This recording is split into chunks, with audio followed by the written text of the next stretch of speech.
to go, guys. Nah. All right. Good afternoon, everyone. Thank you so much for being here on this Friday, this beautiful Friday afternoon. I am so thrilled to be here and to be here with this group of people to take us through this very important conversation, to Denise for having convened this opportunity. Our arts management program, for those of you who do not know it, is 41 years old. I am Jimena Varela, the director of this program. Thank you. Jobs for everyone. Our arts management program is founded on, and we keep this in mind throughout our curriculum and throughout the way we teach and throughout the way we interact with students and with our community, is founded on two values, one of excellence and one of inclusion. And these two values, these two principles embody everything that we do, everything at least that we try to do. One of the things that we also try to do is help arts managers make better decisions with organizations and for the benefit of the arts. And one of the best decisions that we have made as faculty was hiring Denise Saunders-Thompson to join us this year. In our program, we try to transmit knowledge that is grounded in theory, but that also embodies practice. We place a premium on students' practical experience and their ability to solve problems for their field. So I am very grateful to Denise for leading the charge in helping us have this very important, difficult, but very necessary conversation. I would like to thank the College of Arts and Sciences for their support to make this program possible, especially the Department of Performing Arts. Thank also my immediate colleagues and faculty, Sherman Laughlin and Andrew Taylor, for all their support in making this program possible. To our students, particularly Aja Roberts. Hi, Aja, thank you, who's there at the door. And because I run this program and I get to say a couple more things, I will do some plugs and celebrations. So my first celebration is that one of our students has just been awarded a Presidential Management Fellowship, as in President Barack Obama Management Fellowship. Holland Gormley, congratulations.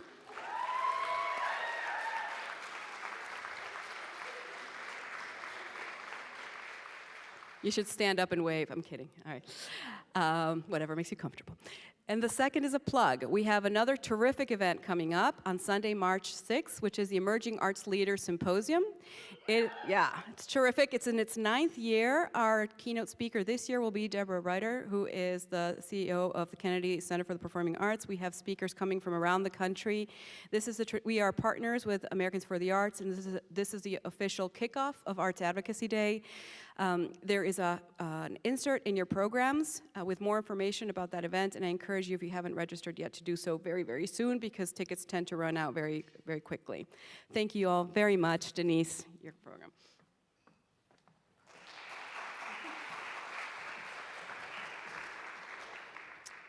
Thank you, Jimena.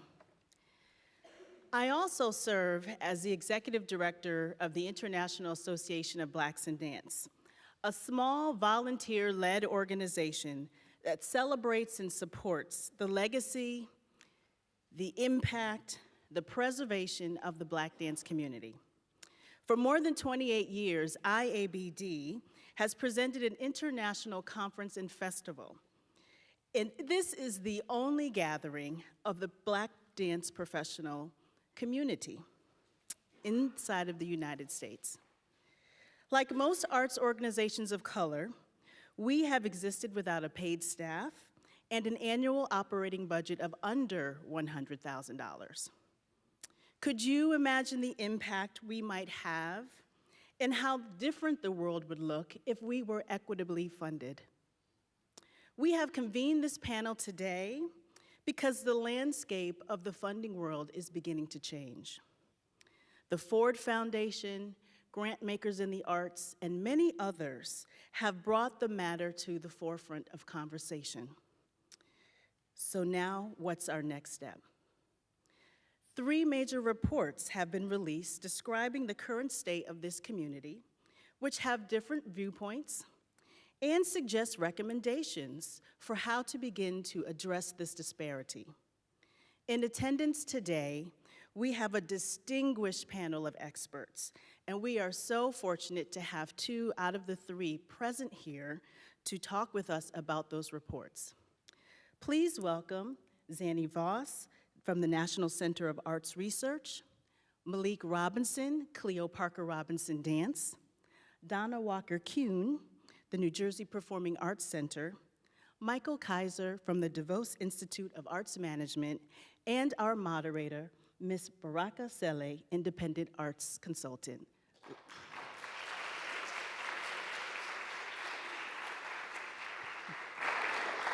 I'm going to turn the conversation over to this wonderful panel, and I'm so glad everyone's here today to join us in this very important subject matter and conversation. Enjoy.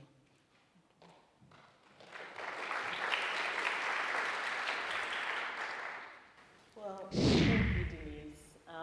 I just want to thank and acknowledge the university, American University, and this department for having the courage to host this discussion, because we don't always have the challenging and difficult discussions that we need to have, and especially in such an important forum as this. I would just like to, before we get started, say something about Denise. She mentioned that she's the director of a small, but I have to say mighty, arts organization called International Association of Blacks in Dance. So she invited me to the conference, which just happened this past January, and it was hosted in Denver by the Cleo Parker Robinson Dance Company. And I have to say, I was stunned. Now, I've been around the world and around the block, and I don't get stunned very often, but I walked into that conference and there was a sea, an ocean of Black choreographers, dancers, students, educators, writers from all over the world, from as far as Australia to as close as Great Britain, to right here in our own backyard. And I mean attending everything from classes, workshops, performances, attending luncheons, dinners, award ceremonies. It knocked my socks off. If you haven't been, you need to go. And if you can't go, send somebody, especially from the dance community, to attend this phenomenal and amazing event. I've been a member of the APAP. Do students and people know what that is? Association of Performing Arts Presenters, which is based here in DC. It's one of the largest conferences. They hold one of the largest annual conferences of people who do what we do in the world. When I walked into that room, there were as many people, which I did at the at the IABD conference, as there are at the APAP conference. It was amazing. You need to get there. So, to begin, I've asked each panelist to take 3 minutes each to talk about their practice and their work as educator researcher, as dance company executive, as community engagement specialist, and as institute director and founder. And so I want to give the audience a context for our participation on the panel, the range of experience, the range of expertise, a sense and a range of the perspective and views. And so we'll actually start off with ZANNIE. Thank you. I have the honor of starting us off. Thank you for the very warm welcome. It's an honor to be here with such distinguished colleagues. So the place where I come from, before getting into academia, I used to be in the nonprofit professional theater community. I was associate manager of the Alley Theater in Houston, managing director of Playmakers Repertory Company, the producing director for theater previews at Duke. I am wholly in academia. I'm not involved in the running of an arts organization right now, but my days as a practitioner infuse what I do. What I'm interested in looking at, I'm director of National Center for Arts Research. I've always been interested in looking at what are the strategic factors that influence health and performance within arts and culture. So I see Kevin Moore is here since 1998. I've worked with Theater Communications Group in analyzing the theater field with Theater Facts, which TCG publishes. NCAR grew out, in part, out of a desire to see if what we were seeing within the theater field was something that was felt in all of the various arts and cultural sectors. and not to be able to just look at what was performance, but what drives performance. So NCAR's mission is to be a leading provider of evidence-based insights that enable arts and cultural leaders to overcome challenges and increase impact.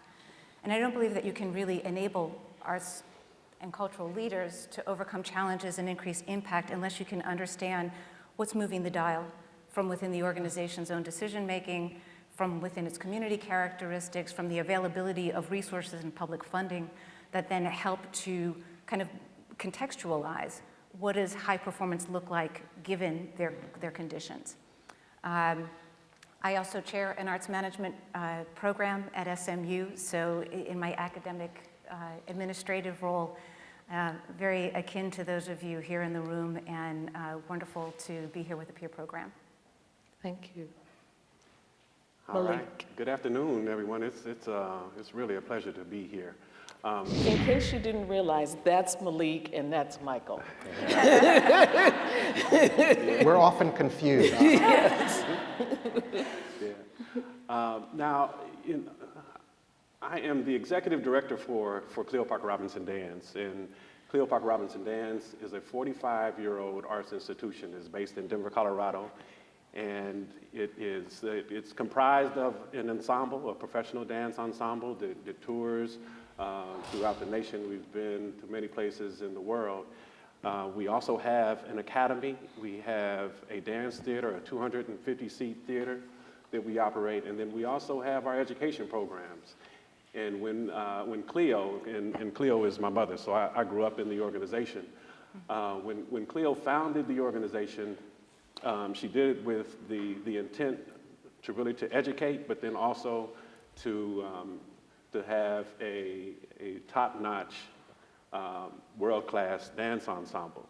And so the company originally grew its members from its education programs, but quickly began to recruit talent from outside of the state. And so that's kind of been the trajectory of the company.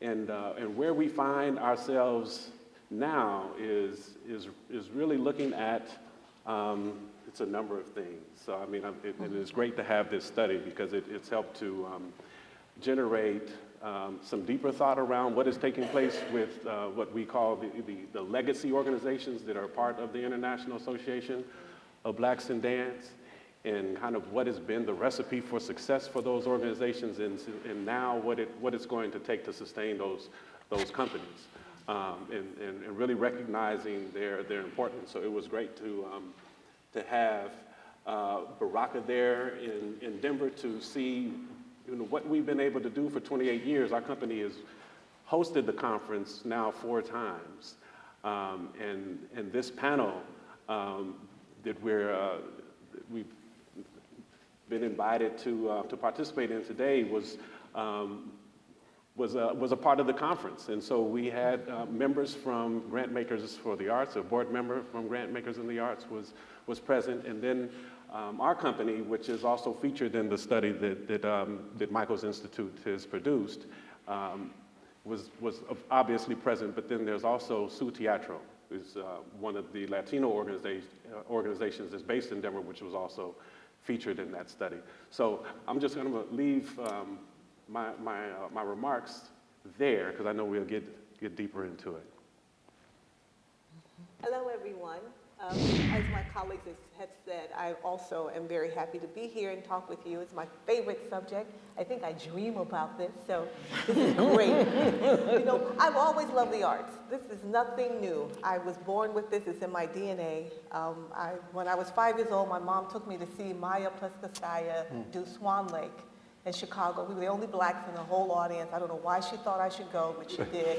When I saw her, I said, that's what I want to do. So my entire life has been that, you know, so those moments can really be transformative. And so growing up in Chicago on the South Side in the 60s, I didn't know really any dancers that were making money as a career, so I went to law school.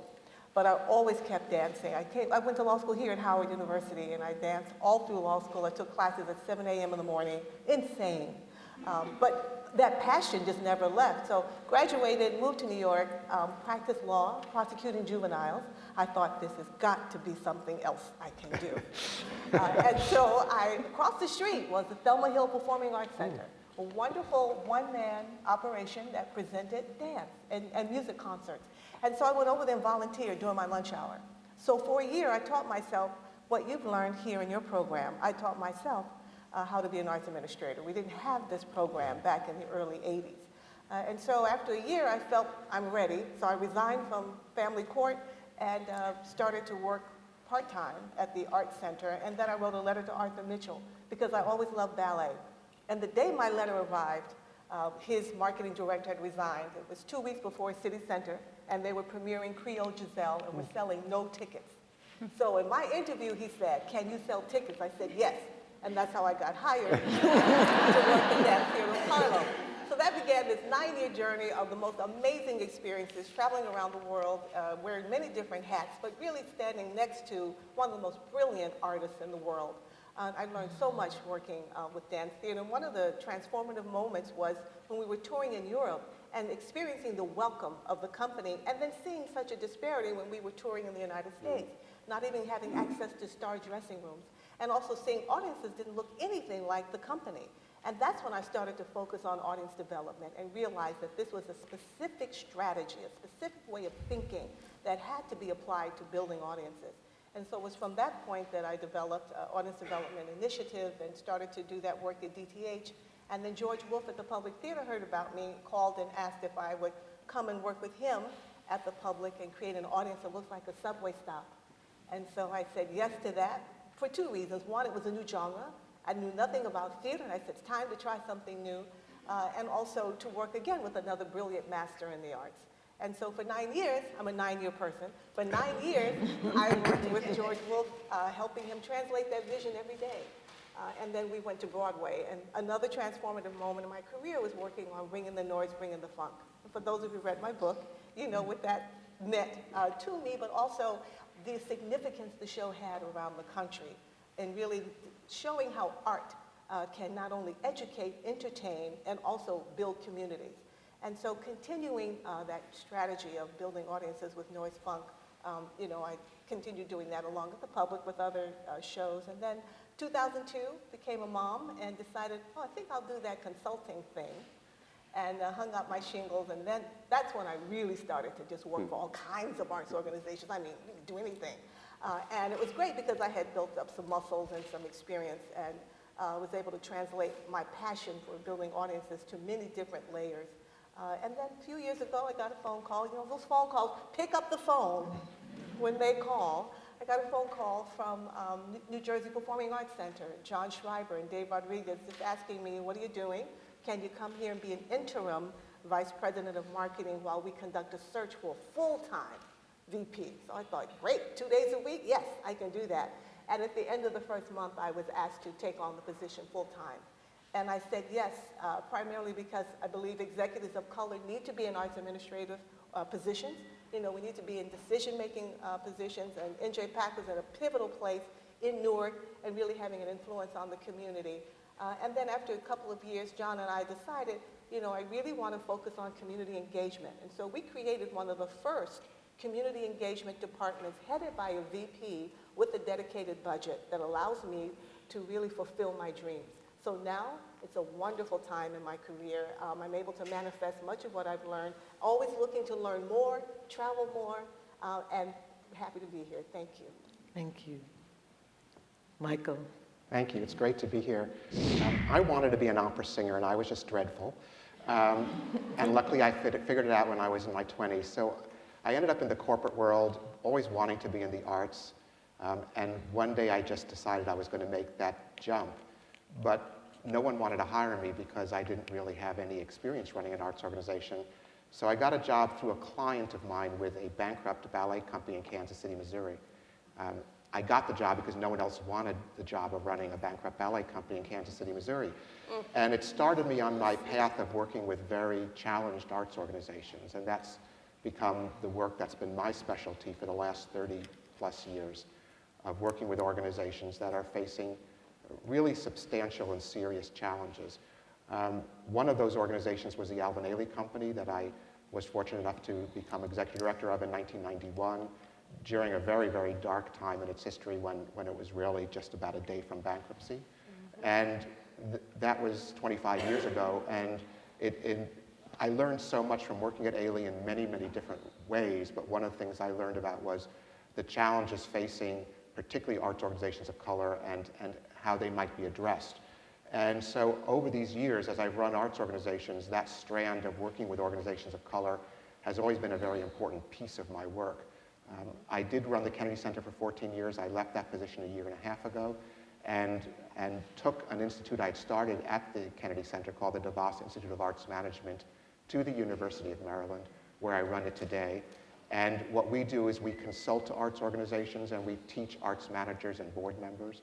A lot of our work is focused with challenged organizations, and I would say a good 40% is with organizations of color.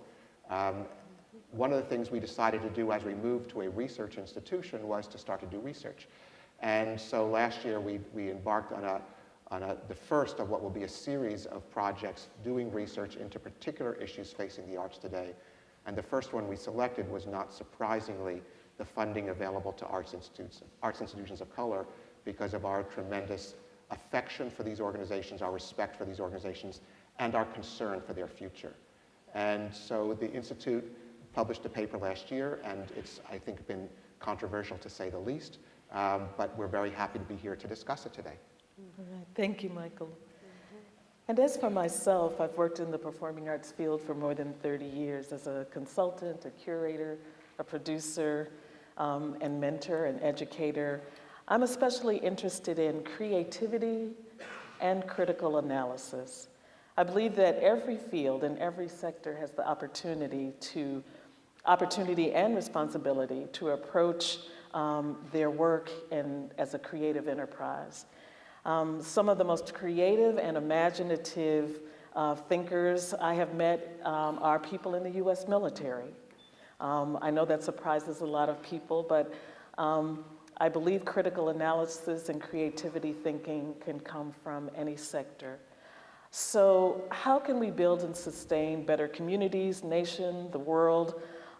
This is not simply a task of civil society. It's not simply a task of philanthropy and government. I also believe it's a task for artists. And so I would like to talk a little bit about creativity and how we think of ourselves as we work in our different art forms. A couple years ago, I was asked to speak for a theater class at New York University, and the title of the class was Managing Theater in a Global Context. And one of the students said, well, I really want to be an actor or a director or a playwright, but I'm afraid I'll end up as an arts administrator.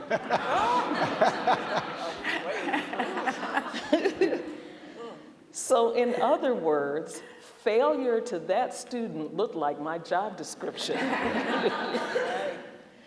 So I started asking artists and arts organizations with whom I work, what does success look like? When is it that we can realize, especially in our profession, that people like myself and most of the folks on this panel, we don't just crunch numbers. We are not just folks who develop the fundraising plan. We just don't come up with the next marketing initiative. We are creative thinkers in our own right. I look at performing arts administrating, curating, presenting, producing as my art form. And so I feel like we should all see ourselves as creative thinkers who work in partnership with other creative thinkers. We also need to think outside the box, which means sometimes not only reinventing our organizations, but also reinventing ourselves. And so how do we go about reinventing ourselves? I often think it starts with reading and research. I feel that, unfortunately, if you're not in an academic setting such as this one of the weaknesses of the performing arts field is we don't have enough time, or we don't take the time to engage in reading and research. Fortunately, we have, as we've already mentioned, an academic institution such as the National Center for Arts Research and an independent institution such as the DeVos Institute who can engage in research and this practice. So what I'd like is for both Michael and ZANNIE to talk about their studies. Why did the studies take place? What was the value of the studies, in your opinion? And briefly share with the audience the results of your findings. So if we can start with you, Michael. Surely. As I mentioned, I've done an awful lot of work teaching and consulting to organizations of color. And I've frankly been extremely concerned over the last 10 years as I saw some sectors not mature and grow as I would hope they would. For example, the theater community amongst African American organizations, African American theater companies, which really had a heyday, I think, 20 and 30 years ago, maybe hitting a point when the Crossroads Theater in New Brunswick, New Jersey won a Tony Award as the best regional theater in America. And then all of a sudden the Crossroads Theater was gone. And I've been extremely, because I work with so many organizations of color, I was trying to figure out what is the reason, why are the challenges there? And so that's what motivated the study. And I had some thoughts from working with the whole group, but I wanted to do a more systematic look. So we looked at a group of the largest organizations of color, and in most cases the oldest, or as Malik said, the legacy companies in this field. And we started to look at what's happening with them and why might there be challenges. And I think the central result of the study was that the biggest challenge that I have seen facing arts organizations of color is that there's too small a base of contributions from individual donors. That is, arts organizations of color are so dependent on a small group of foundation grants and government grants. In the main, there are many exceptions, but in the main, a statistic, the average white organization gets about 60% of its contributions from individuals, that is people. The average arts organization of color that we studied gets 6% of its contributions from individuals. Why is this important? It's important because if you're overly reliant on just a few foundation or government grants and one goes away, you're very, very much at risk. Secondly, there are typically only so many foundations in any given city who will fund you, and there are many foundations who do not fund organizations of color. And so when you get your grants from these few organizations, you hit a ceiling that you can't get larger than, and yet there's inflation in this world, and we all as artists have aspirations and dreams of doing more and more work, and we can't fulfill those aspirations if our funding doesn't increase. There's no limit to the number of individuals. There's so many out there.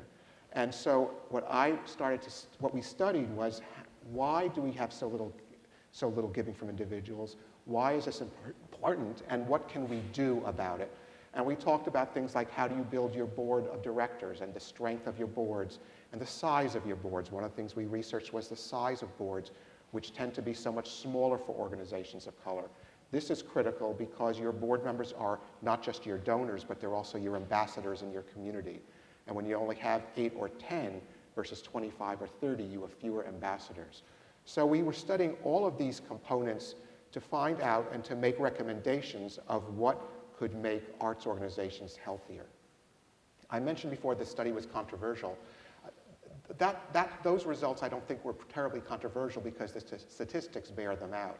I think the controversial piece was I also suggested that I'm not a big fan of a current funding model for many foundations where they give $5,000 to a whole host of organizations or $10,000 to a whole host of organizations, because I'm not sure there's much you can do these days with $5,000 or $10,000.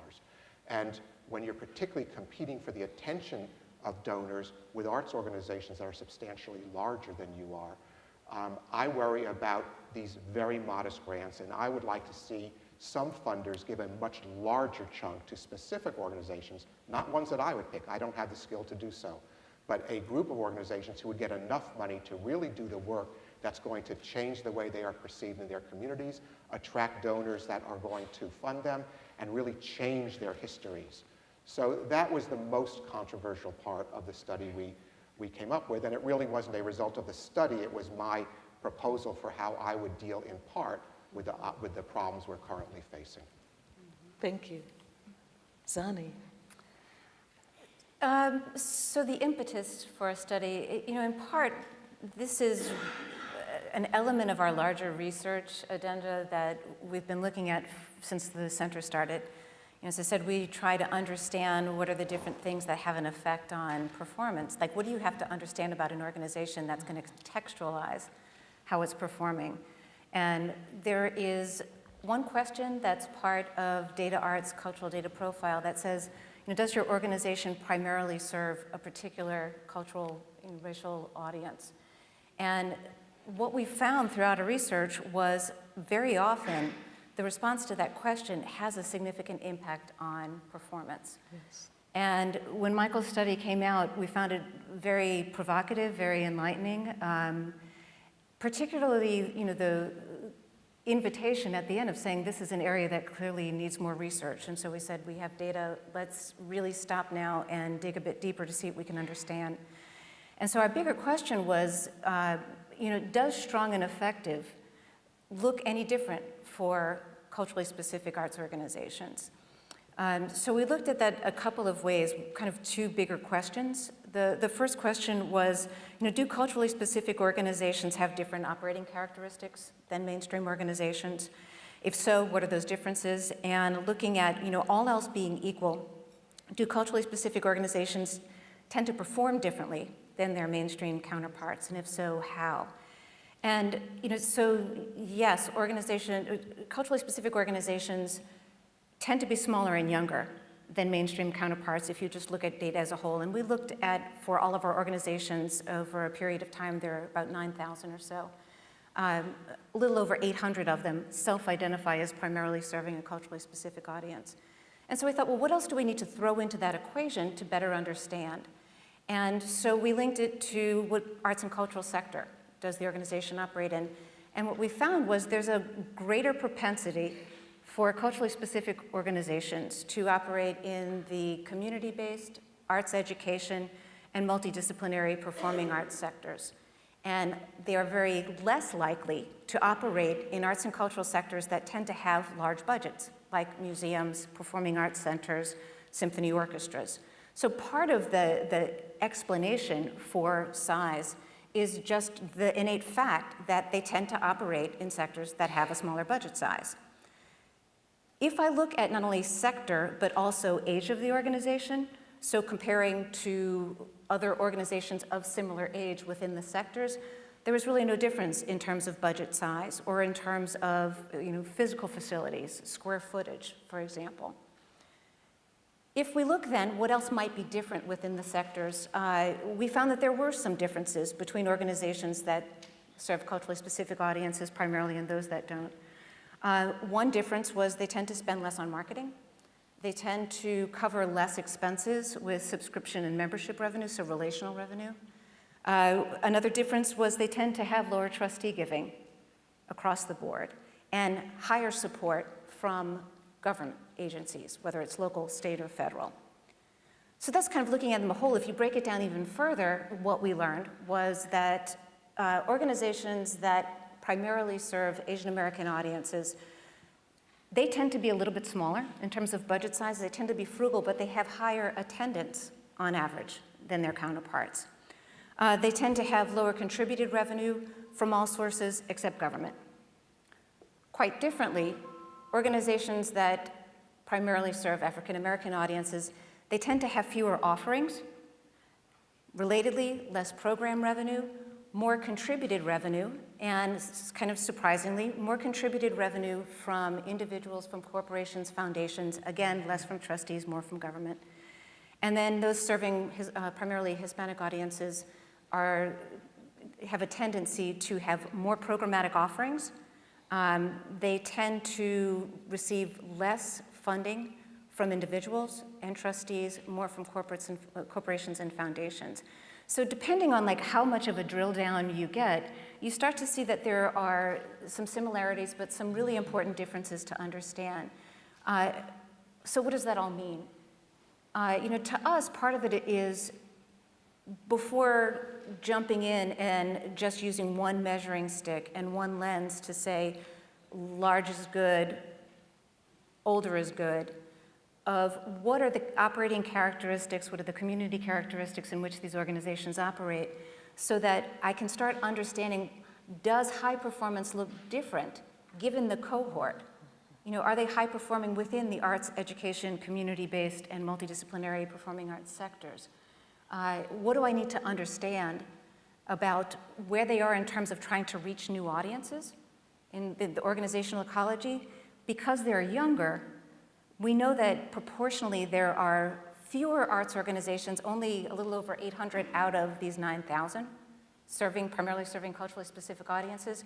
But when you look at the US population, it's far greater than that. So there's a great underserved community out there who is disproportionately unserved historically by arts and cultural organizations. And so when I look at the legitimization process and where are they right now in terms of building inroads into building audiences and audience development, if we were to look 10 years down the road, will we see a very different picture? Are we really just sort of looking at a moment in time, and as they continue to gain in acceptance, they will become increasingly stable? And then what are the building blocks that have to be in place to get them from where they are now to a more stable position? Excellent. I think what speaks to me about the research that was done at the National Center for Arts Research is that it's also important for us, as we're doing research, to know not only the current trends, but also to know the historic background, the cultural, the political, the social, the geographical, and even the racial context in which organizations were founded and created. So first of all, one of my big things I say when I teach and mentor and train, I said, let's give respect where respect is due. So for decades, there are people who have made their life's work about equity, inclusion, community engagement, cultural democracy, and social justice. Unfortunately, none of them are on this panel. The first name I'd like to mention to you, if you're not familiar with it, is Dudley Cock, C-O-C-K-E. He's the artistic director of Apple Shop in the heart of Appalachia. He serves on the Rural Policy Institute and directs the Voices from the Battlefront, a program organizing for equity and international work. John O'Neill. Yes, you can snap your fingers for that. Artistic director of Junebug Theater, which is direct descendant of the Free Southern Theater, which is a direct descendant of SNCC Theater.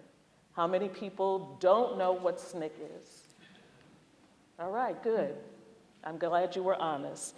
SNCC stands for the Student Nonviolent Coordinating Committee, and it was active during the Civil Rights Movement in the 1960s.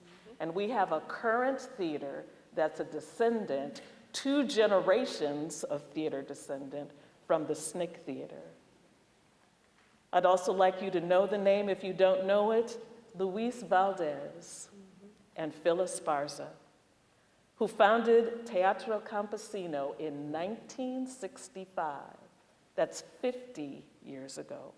On the picket lines of striking grape pickers, the company created and performed on flatbed trucks and in union halls. They worked with Cesar Chavez. And you need to know that many of our community-grounded, culturally specific, cultural institutions evolved out of liberation movements. The reason why I bring it up is because diversity, and I'm saying diversity in quotes because I don't usually use that word, is a movement. It didn't start yesterday, didn't start last week, didn't start a decade ago or 2 decades ago. It started many decades ago, and just like we know the history of the women's movement, or just like we know the history of the Black Power movement, just like we know the history of the Civil Rights movement, we need to know the history of the diversity movement. Diversity being what I call cultural equity, cultural democracy, and cultural justice, and there's a difference. So, as Malik mentioned, he's the child of one of those legacy organizations that he just mentioned. I would just like to say before I ask him to speak, if you don't have this book in your library, which I know many people don't, you should. It's called Voices from the Battlefront, Achieving Cultural Equity. And I take it wherever I go. One of the editors and one of the essays in it is written by one of my mentors, which is Dr. Marta Morena Vega. And actually, she should be on this panel. But many of the people that I mentioned, as well as others, have essays about the history of the movement, because it is indeed a movement. Malik, would you talk a little bit more in detail about why your mother founded her company, why and how it has survived? And then I'd like to ask Donna to talk to, since we've been talking about creativity and using creativity and imagination, how can organizations use tools such as community engagement, collaboration, shared resources as creative and imaginative tools? Yeah, you know, I feel that just taking a step back for our company, that it's been a part of a continuum of African American arts traditions here in this country. I've put together this nice presentation that kind of deals with kind of the history of contemporary dance, you know, starting with the white founding mothers. You know, but really some of those tenets are about social transformation. Yeah. And then you have in the 1920s with the Harlem Renaissance, you have this pushback against minstrelsy and these other degrading type of art forms at the time, still, you know, giving folks access to the stage and this, you know, this creative outlet. But this pushback and really what it means to create a democracy. And so that's the history or the tradition that those African American artists began to really shape. And they saw themselves as prophets of democracy and what they were questioning, what they were producing, and all of those things. And so you have Catherine Dunham, which our company is really carries her legacy, you know, being one of those dance icons. And our company has restaged 4 of her works, 2 of her signature works. And one of those most recently, and just to give you a sense for kind of this social consciousness type of work, this real commitment to artistic excellence, but then also really pushing the envelope in terms of what it means to be an American, is that she produced a work called Southland in 1955, and she produced this work in Chile, and it deals with the lynching, not any particular lynching, but the lynching of black men in this country.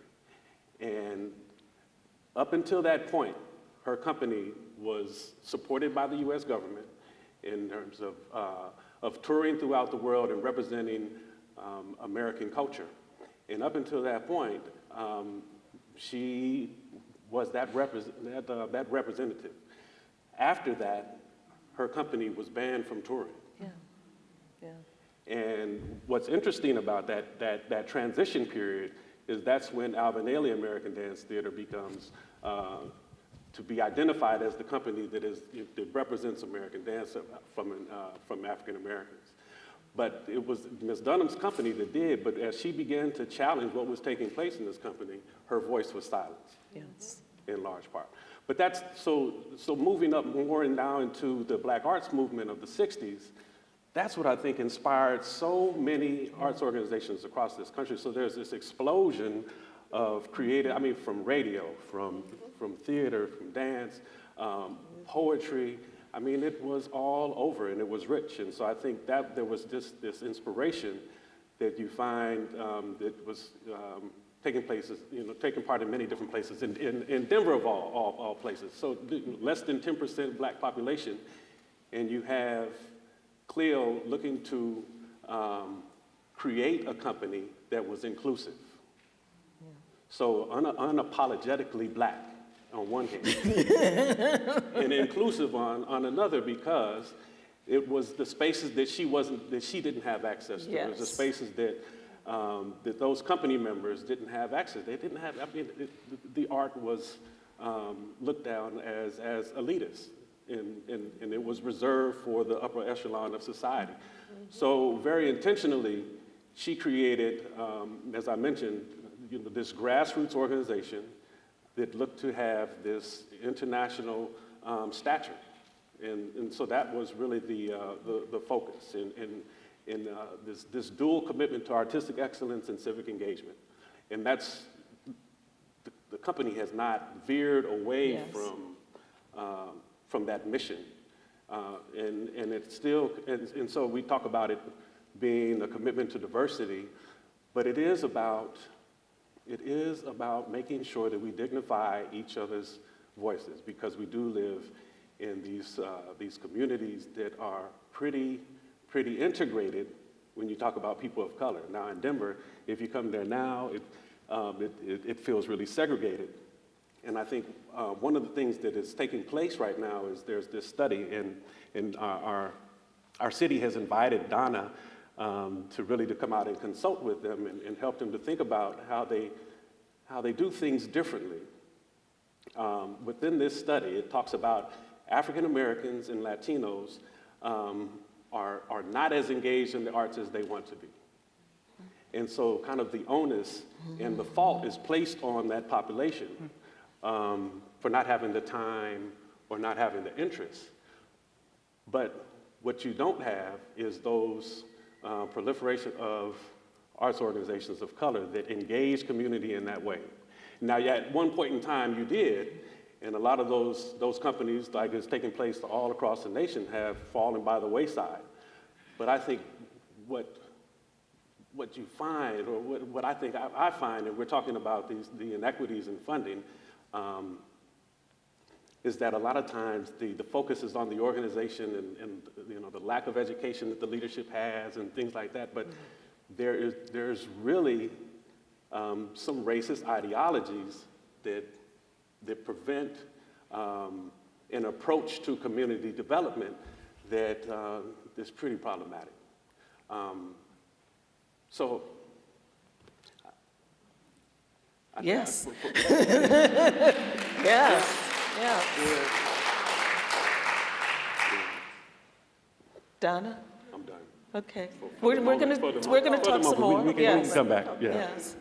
I wanted to add a comment to both of the research findings that you both presented, because there's a book that I had read years ago that I found it really informative, that also just illuminated the culture of going to arts and culture. The name of the book is Going Out, The Rise and Fall of Public Amusement by David Nassau. And in this book, one of his theses is that public amusement, along with Broadway, was developed specifically to exclude communities of color. When you look at public amusement parks, where they were placed in the cities was away from transportation, it was away from the heart of the city. In Broadway, certainly in the 20s and 30s, when Broadway was first being developed, people of color could only enter through the alley. They had to sit in the balcony, and they could only sit, and that's where the prostitutes sat. And so when you think about one's first experience in America as an American with arts and culture, was on that platform, that foundation. Where then did the invitation come? That, one, the apology, and then two, the invitation that actually you are integral to this, you helped create this, we are all American. So I haven't seen that transition. What I've seen is something that puts put on top of it that just assumes that we should all go. Here we're presenting opera, we're presenting ballet. Where are you? Without realizing that culturally, there was never the foundation for us to be welcome, just in the whole design of American arts and culture. Yeah. So I don't know how much thought and conversation has been given to that fact, but I think it's a really important point when we wonder, where are the audiences? Because that's the question I'm asked every day. Where are they, whether it's in America, South Africa, wherever I go. That's the question, and I always have to go back to, well, what was the invitation, and what's the history?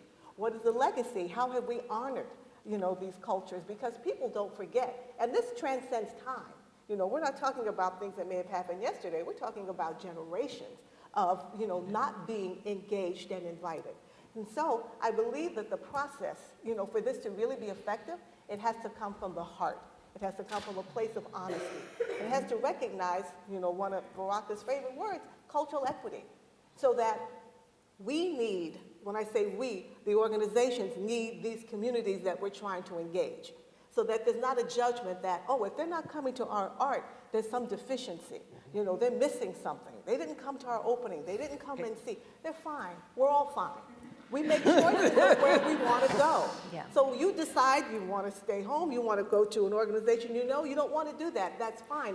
There cannot be that judgment in the process of what's right and wrong, or that you're smart or you're dumb if you don't come. So all of that has to get out of the way before this can really be effective work.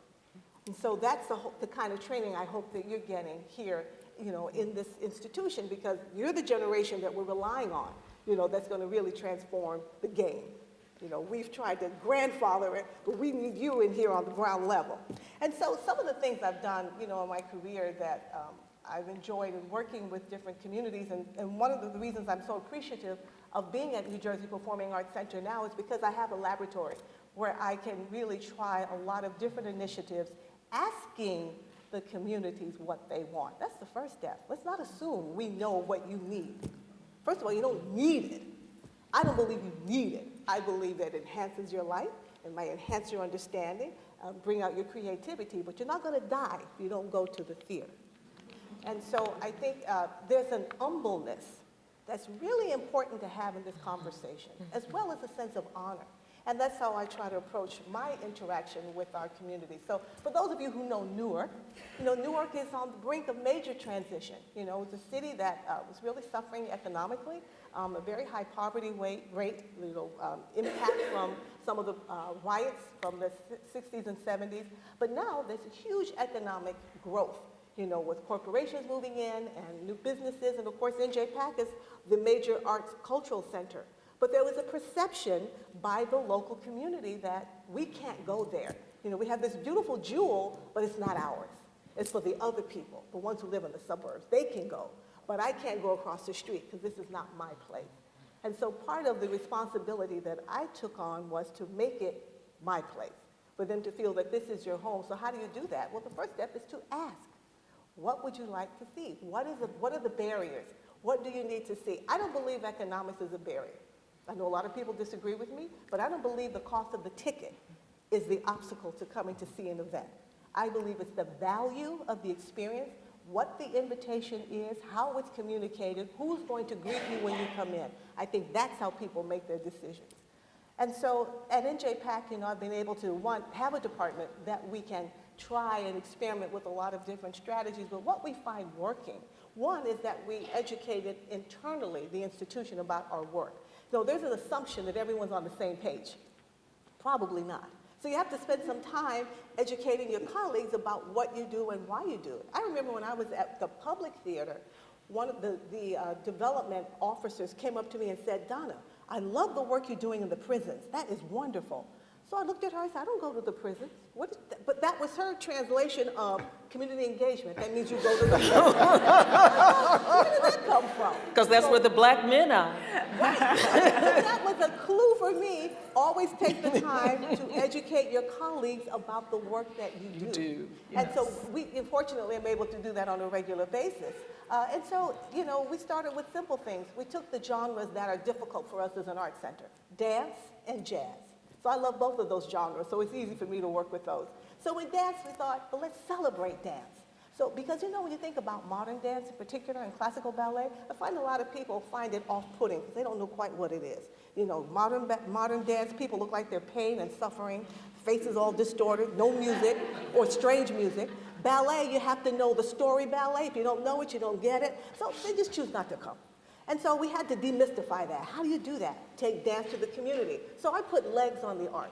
And so we have dance workshops all throughout Newark, throughout the year, by the same choreographers and dance companies that are presenting on our main stage. We have dance panels to talk about the origin of dance, but also to talk about challenges that choreographers have. With our jazz, we have jam sessions in intimate spaces throughout the city of Newark, jazz clubs, the shopping centers, churches, so that you can see it where you are. And that makes it then, something that's much more accessible. And then we communicate that. So you can't do your work in a vacuum. And so a lot of the things that we do, we're always broadcasting it. Unfortunately, working in an art center, we have the resources where I have a publicist, we have social media, we have our website, so we can create the stories and we can talk about them that honors the people that we're working with. So I have a newsletter that comes out bi-monthly. I honor someone from the community that we're working with or that we just think is fabulous. We talk about the success of some of the things that we're doing with our various projects. We have a program called Books on the Move because I love reading. And so we thought, well, I want to talk about Alvin Ailey because Alvin Ailey comes to NJPAC every Mother's Day weekend. How do we make it different? Okay, let's go to the libraries with the children's reading groups, give each child a book, and read to them about the life of Alvin Ailey. So then they go home and tell their family, guess what, we learned about this really cool guy, Alvin Ailey. I think he's gonna come here and perform. That becomes the invitation. So that to me is much more significant and has a deeper impact than where I could give them a brochure. And so those are the kinds of things that we develop, we tweak, so that we are always communicating, engaging our audiences, following up with them. We have this wonderful group called the Montclair Chapter of the Drifters, a women's professional organization, and we started, community engagement is a courtship. It's like dating, you get engaged, you get the ring, you get married.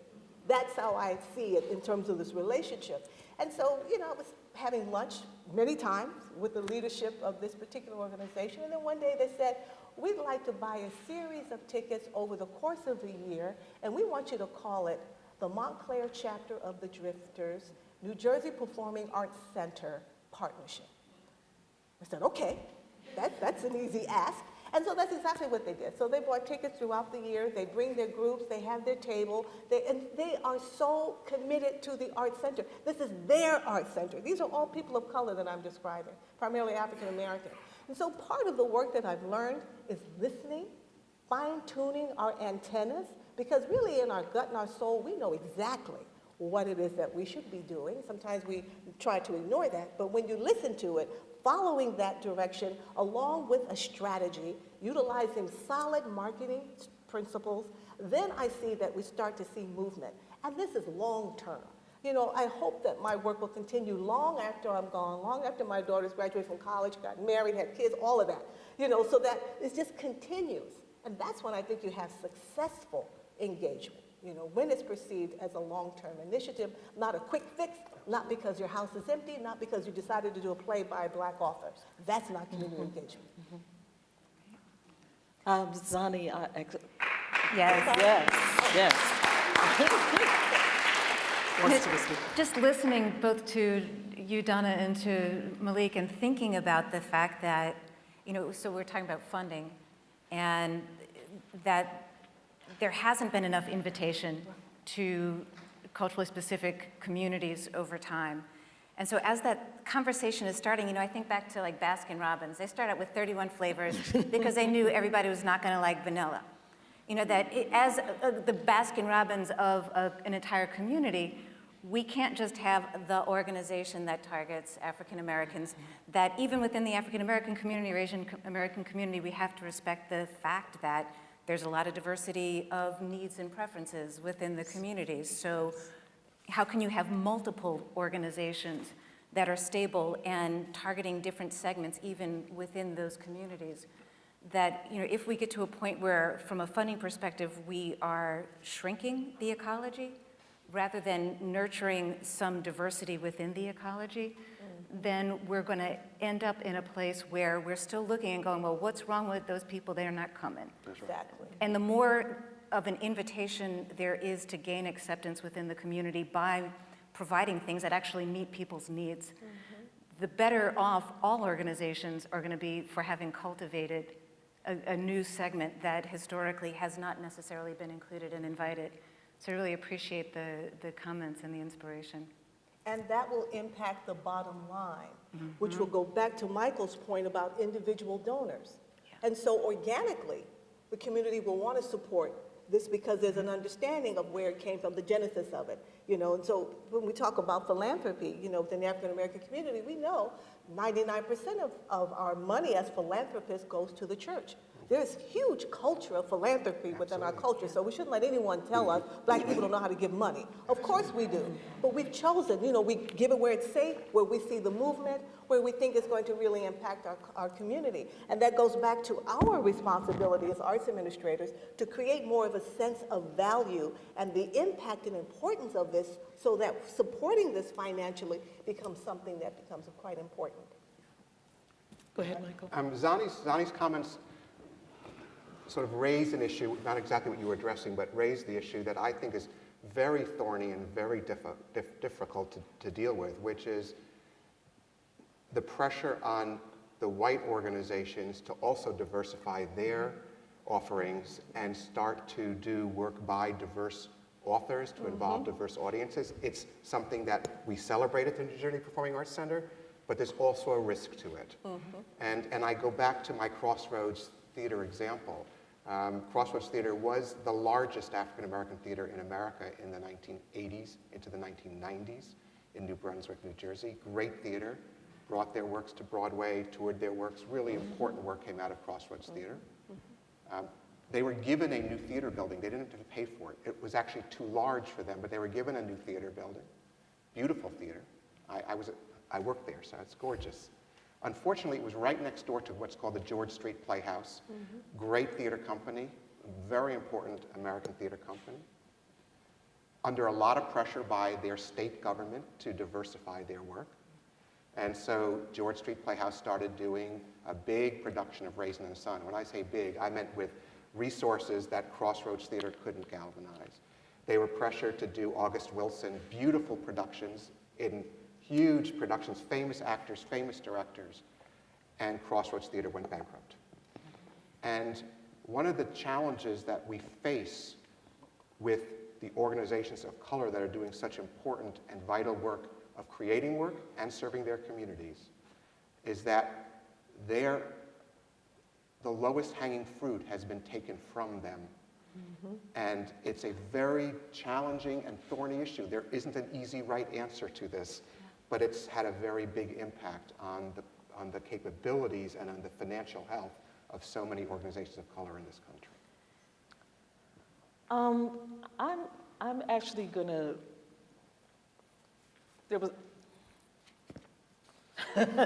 forgive me. You know how you have the script in your mind and of what's gonna come next? I'm actually gonna veer away from the script in response to both what ZANNIE and Michael have just said. I mentioned that one of the books I carry around is Voices from the Battlefront. Another one, and I don't even think this is even in print anymore. I don't think you can get this. ZANNIE said, "God, I can't believe you have this book. I haven't seen it in years." Nobody has. I probably have the only copy that's left on the planet, and I've been carrying it. I carry this to every panel and every time I'm asked to speak. It's called Toward a New Arts Order, and if you can find it, get it. And the subtitle is Process and Power and Change. And forgive me, I have to read from it because, as I said, these don't exist anymore, and this is worded much better than I could ever hope to regurgitate it back to you. This is talking about the right model, because I think Michael is right. Unfortunately, we get pressured into thinking that, especially arts organizations of color, that we have to be somebody else. First, these two were consultants, and they were working also similarly with arts organizations of color. We ask art professionals to give up all expectations and preconceptions of the traditional model of institutionalization. Many arts professionals, community leaders, and funders still hope that the solution to an organization's problems reside in the model. They believe if the organization could just get the model right, the organization would not have problems. We do not suggest indiscriminately abandoning the model, but rather challenging and rethinking the assumptions and mythology behind it. We also ask that art professionals give up all unrealistic expectations of the level of available human and financial resources and to eliminate hope when making income projections. The artistic point of view often is just raise more money, just sell more tickets, That's right. replace the marketing director, or why can't the board raise more money? Board leaders may be asking, well, why doesn't the artistic director give the audience what it wants? And we could stop worrying about raising money. We ask professionals to rethink and alter their divergent views and often dysfunctional relationships with boards, funders, and community leaders. According to the old stereotyped roles, art professionals are at best viewed as childlike and dealt with paternalistically. Arts professionals must take command and become responsible and accountable for their own organizations and make them what they need and want them to be. I'm going to repeat that again. Arts professionals must take command and become responsible and accountable for their organizations and make them into what they need and want them to be. The arts professionals are the experts in their organizations. I'll say that again. The arts professionals are the experts in their organizations, and they must assume leadership by stepping into the center of the organizations. Arts professionals cannot, however, do it alone. They need help from the community, they need help from board members, they need help from volunteers and funders and community leaders, just what Donna Walker-Kuhn was just talking about, to achieve common goals and satisfy mutual needs. So now I want to go back actually to a point that my dear brother Malik was making. When I was asked to do this, I said yes because my sister Denise Saunders Thompson asked me to do it. And then when I started thinking about it, I started shaking in my shoes. Now I'm not, you can probably tell, first of all, I'm from Detroit. I'm not usually a person who shakes in my shoes. So I asked a very close friend, a prominent, I won't mention his name, he's a very prominent arts leader in our community. I said, I'm not sure how to tackle this. And he said, well, I know for one thing, because I was also his mentor, he said, I know you will do it respectfully and thoughtfully and intelligently. He said, but there will be an 800-pound gorilla in the room, and you need to address the 800-pound gorilla in the room. So a few years ago, about 3 or 4 years ago, one of my former consultant clients asked me to help them implement their strategic plan. One of the key issues that they wanted to address was lack of diversity. I asked to be introduced to their staff. 15 to 20 people, white people, walked through the door. They were all white, and they thought their solution to diversity was to make their programming diverse. In other words, the artists that they present on stage. And I said, well, this is kind of problematic. In my community, we call that tokenism. In my community, we call that window dressing. In my community, we call that affirmative action. And so if we've been discussing and conferencing and meeting and planning for diversity for more than half a century, why haven't we achieved it? Why is accomplishing diversity such a difficult practice and process? And I think it's because we're in denial and we're reluctant to talk about the heart of the issue, and that, for me, is the 800-pound gorilla in the room. The issue of diversity, once again, I don't usually use that word. Once again, I'll say cultural equity, cultural democracy, cultural justice, is that we are still holding on to class privilege. We are still holding on to white privilege. We are still holding on to institutional racism and cultural imperialism. We are uncomfortable with facing the fact that most institutions, corporations, positions of power and wealth in the United States are still in the hands of white males. We are still uncomfortable with people who don't look like us. We are still uncomfortable with people who don't talk like us.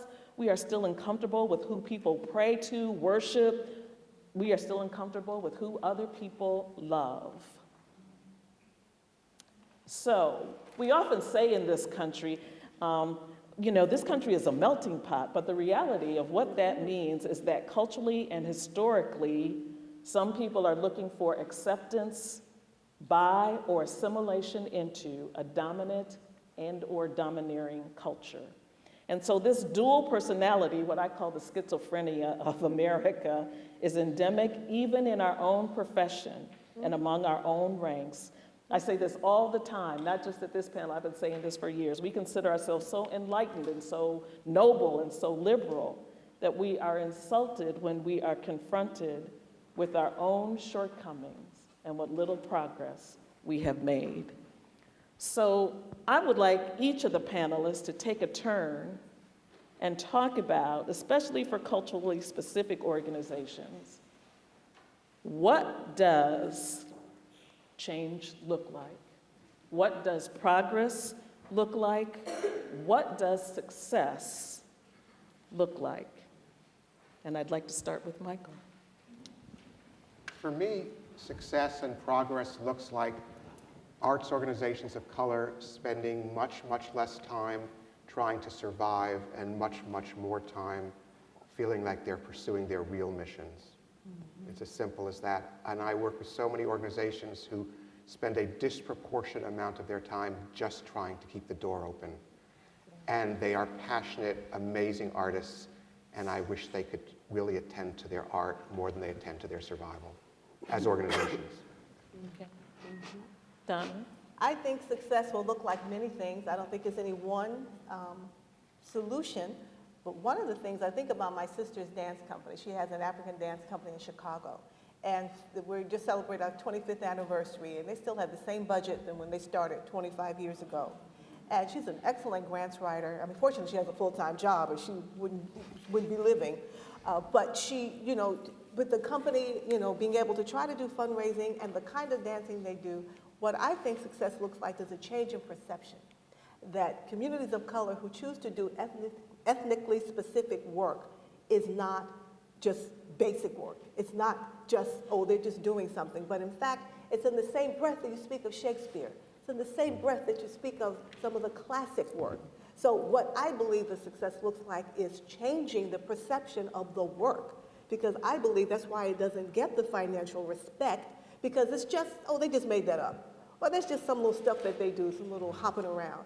And so why doesn't it have the same level of respect that we believe the classics do?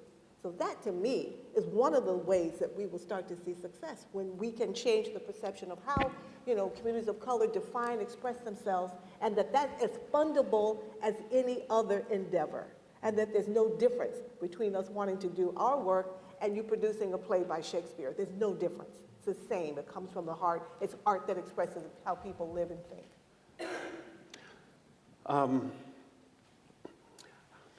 Yeah, I think success is going to look like many different things.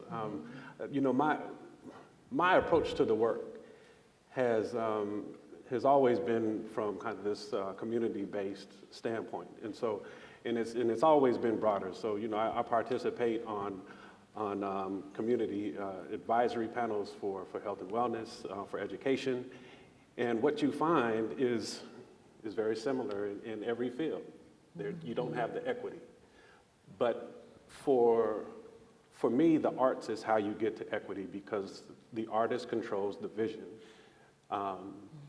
The artist dictates what that looks like for us. It opens our mind to the possibility of something other than we've been exposed to.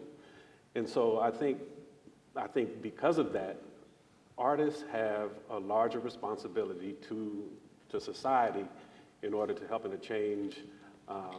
change those perceptions, and that will have an effect on many other places. And so one of the ways that I see, and we were talking about, white institutions that approach diversity from audience engagement standpoint. How many more Cinco de Mayo celebrations can we do to bring in Latinos? What are we going to do for Black History Month? Black Hysterical and then now, And why are all the directors of arts education Black and Latino people? right? As if Yeah. only our folks need arts education. You need to look at organizations. Almost in every major white organization, the person who does arts education is Black or Latino. I was like, now what does that mean? Yeah, it's very clear. So I think, there's two different things that need to happen. I think those so-called white institutions, because they are larger, because they do receive a tremendous amount of public support. Now, I know that they have a tremendous amount also of individual support, which those statistics that you have are spot on for us. But they are public institutions largely. Yeah. And so they need to begin to reflect cosmopolitan cities Absolutely. at every level Yeah. of leadership. So Yeah, that needs to absolutely. take place, and there needs to be policies that are implemented that ensure that that happens. There also, and it shouldn't take away from those organizations that have a culturally specific mission, that are continuing, that Yes. engage those communities really on a daily or weekly basis, that you're not going to find from these larger institutions because they have a commitment to a broader demographic. But because they have a commitment to those broader demographics, they have to have staff that reflect it at every level and not just at the entry level or not just at the education level. So I think that's the way it has to be.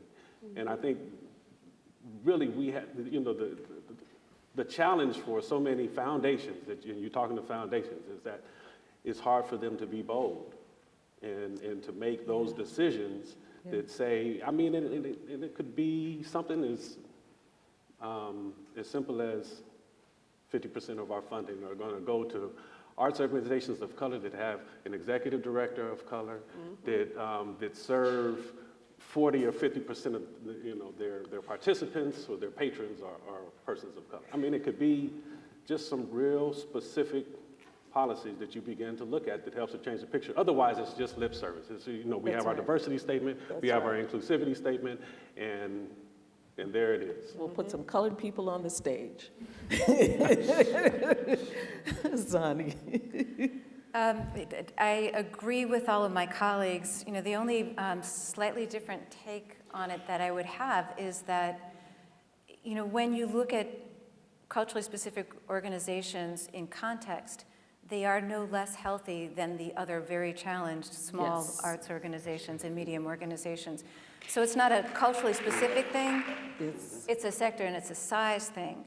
And so the complexity comes in that if there's more of a preponderance to have organizations of color operating in community-based, multidisciplinary performing arts and arts education, it's not to say they aren't in other sectors, but they have more of a presence there, then within these sectors, there's absolutely nothing wrong with the work that they're doing within those sectors.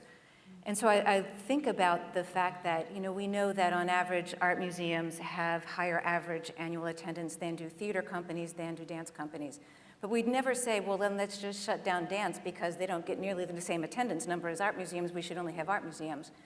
Why would we, say, that culturally specific organizations shouldn't have within their own right and within their own sectors a different measuring stick for what that high performance looks like, that they have an influence on determining, yes, they want to be stable, yes, they want to be able to reach more people. Should they look like that over there? That would be an unfair assessment because that's not where they're operating in.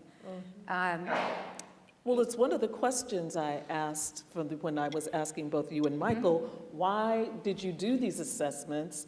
Because I'm wondering, and I said, what was the value? Because I still am not clear, and I'll let you finish, but I just want to get this question out. I'm still not clear what is the value of comparing, thank you, what's the value of comparing culturally specific organizations to white mainstream organizations? I think the point is, I'm looking for any pieces of evidence that can help us understand what are the things that drive differences in performance. And if that's sector, if that's organizational age, if that's because I'm primarily serving a particular audience, if it's because an organization spends more or less on marketing, I want to understand what is the texture of that fabric. And if there's something that we need to know, then let's understand it and let's talk about it. The fact it's not, excuse the expression, a black or white situation. It's a situation of a very complex operating environment, and it changes by sector, it changes by age. To the idea of mission fulfillment and funding and diversification of staffs, I look at what is intrinsic and authentic to the organization's mission. If the reason for diversification is because it's coming from an extrinsic source, because a funder is telling you you have to, what happens when that funding goes away? That's right. Is the organization still going to keep that level of commitment to serving a community? Does it infuse, is it just sort of seeped throughout the organization or not? If the answer is yes, it would remain and it's authentic, then I can understand it. If it's only because it's a follow the money syndrome sort of effect, then it doesn't ring true for the organization, and it doesn't ring true, quite frankly, for the organization for the community that they're trying to reach. I mean, we all see when we are being pandered to. Yes.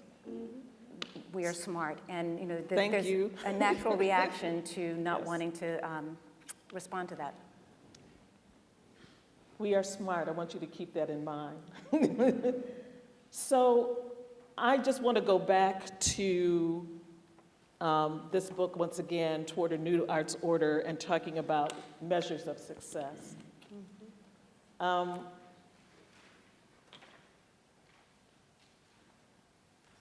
sorry. I lost my page. Here it is. This is called Rejecting Growth as the Measure of Success.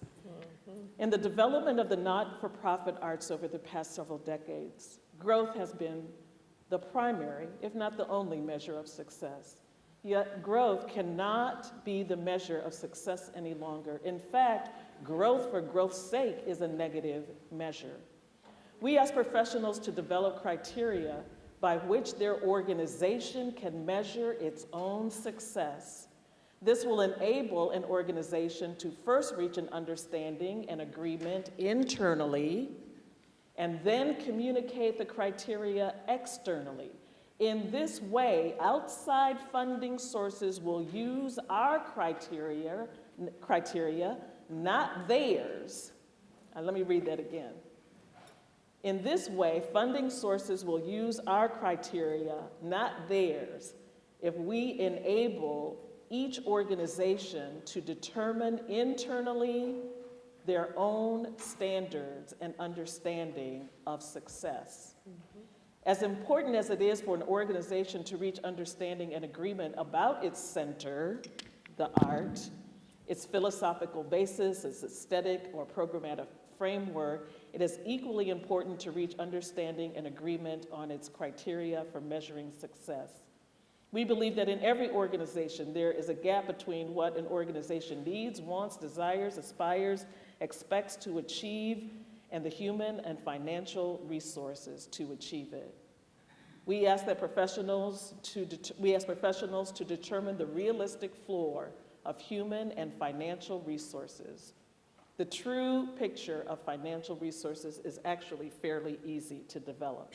And last thing I want to read to you also from this book about, I think also success is about paradigm change. I use the word revolution a lot, and it scares people. So I'm very happy that recently Darren Walker at the Ford Foundation started using the word revolutionary. And I sent an email to all my friends, and I said, I want you to read this statement by Darren Walker. Because I think the revolution's getting ready to happen. Oh, yeah. And yes. Definitely. And someone asked me just this afternoon, well, this was a person who's 3 decades younger than I am. And he said, well, you know, I don't think my generation is really, you know, they're not really revolutionaries. I was like, really? He said, no, we really don't march and protest. And I said, oh, is that what you think revolutionary is?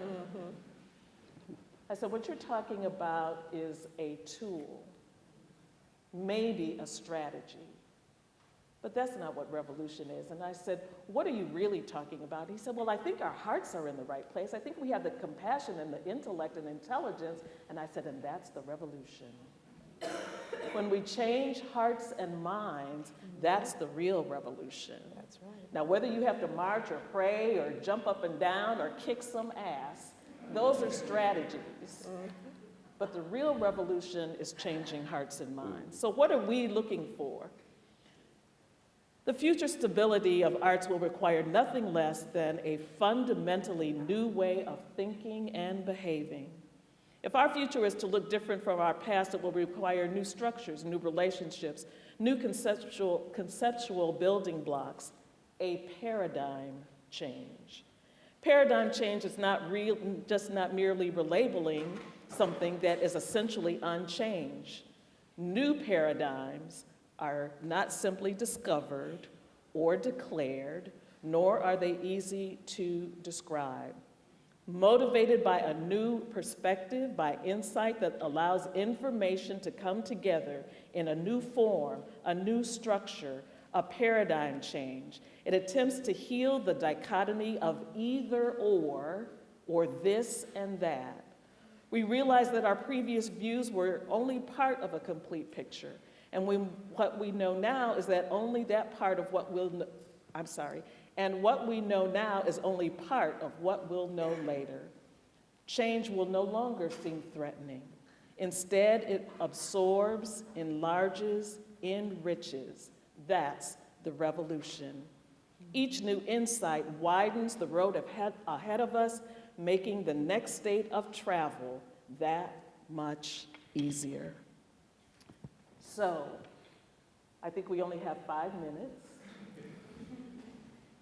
And we always come to these conferences and people say, every time I'm at a conference, I know all of you have heard this, every time we come to, well, we always talk, what's the next action?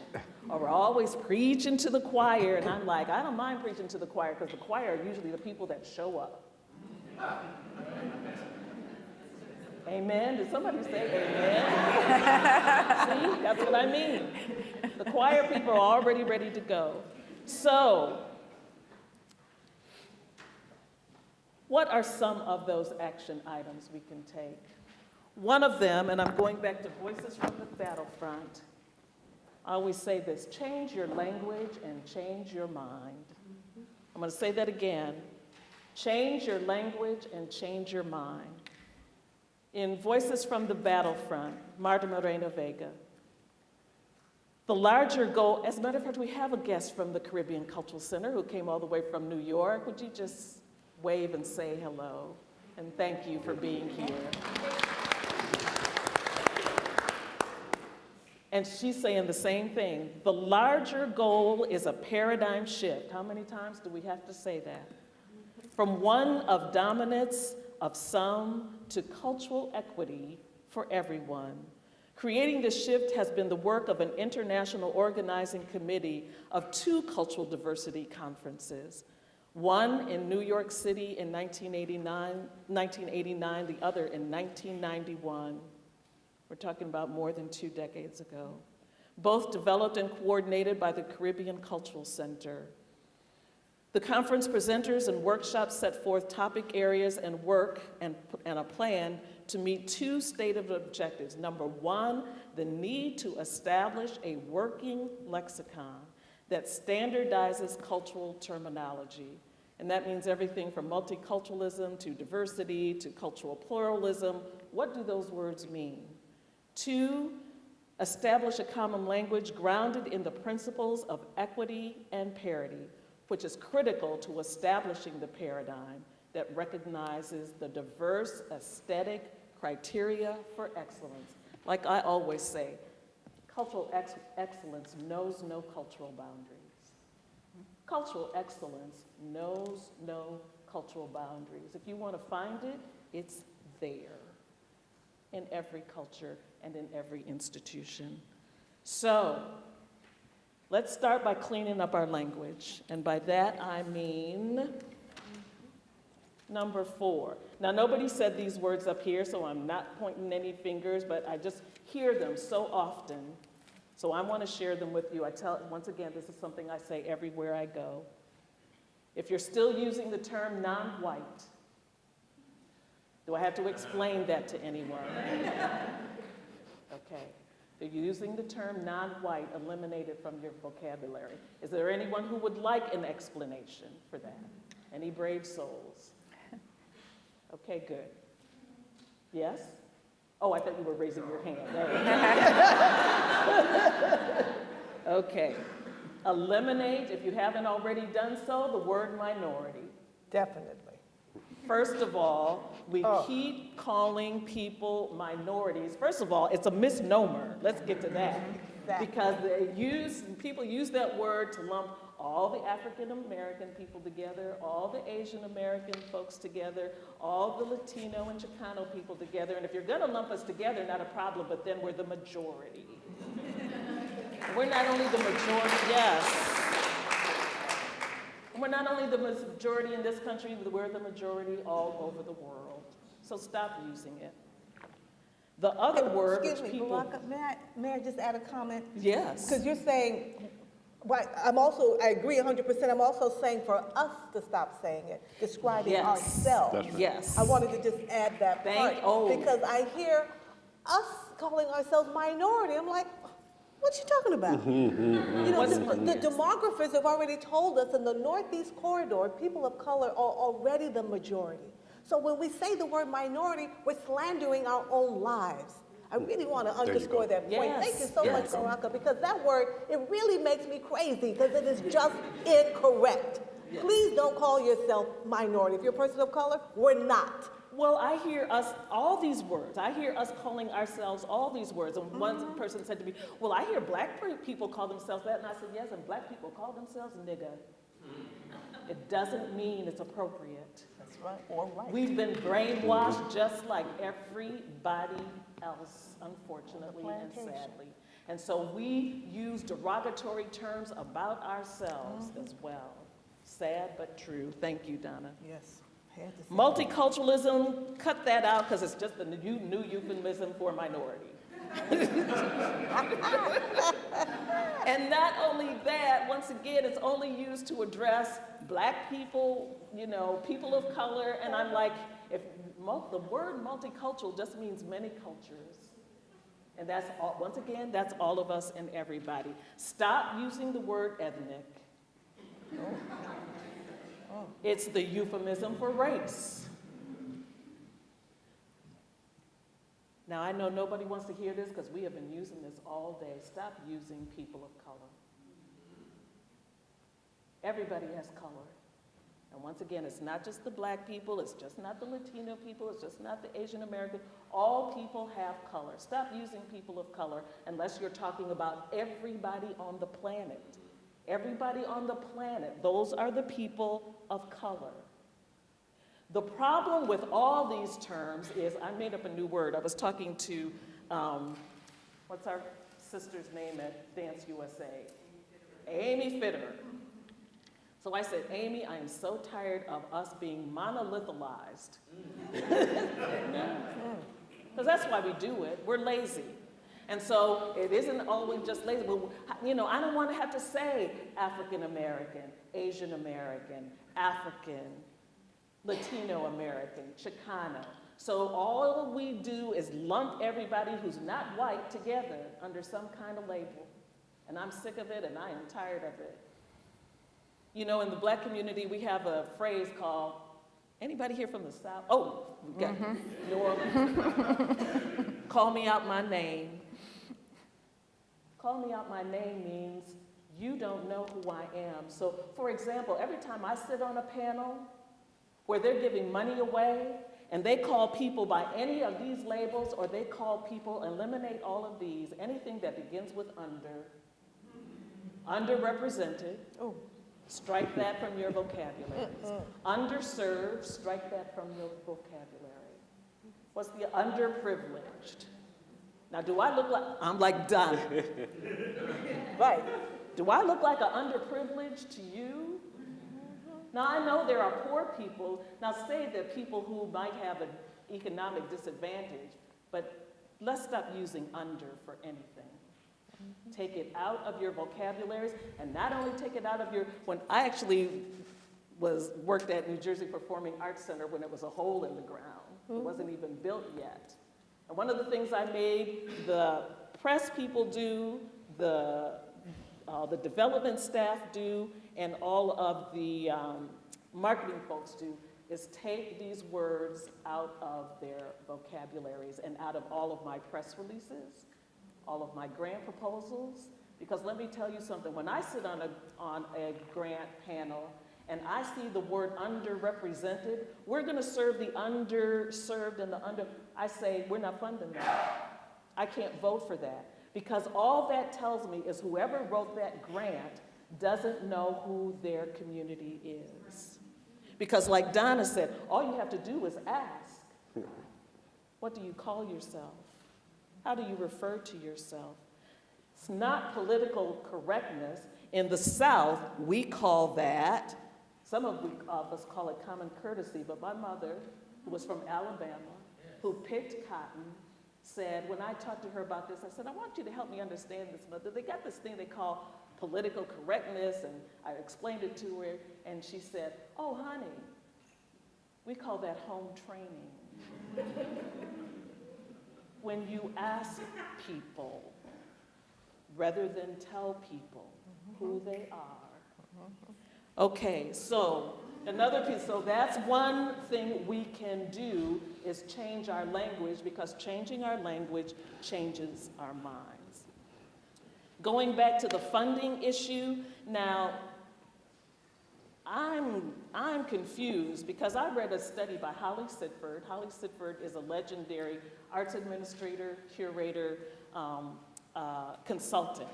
And she says in her 2013 study, I didn't write these down, and I should have, and so now I'm just pulling this from memory, but it's about 10 to 20% of the funding in this country goes to culturally specific organizations.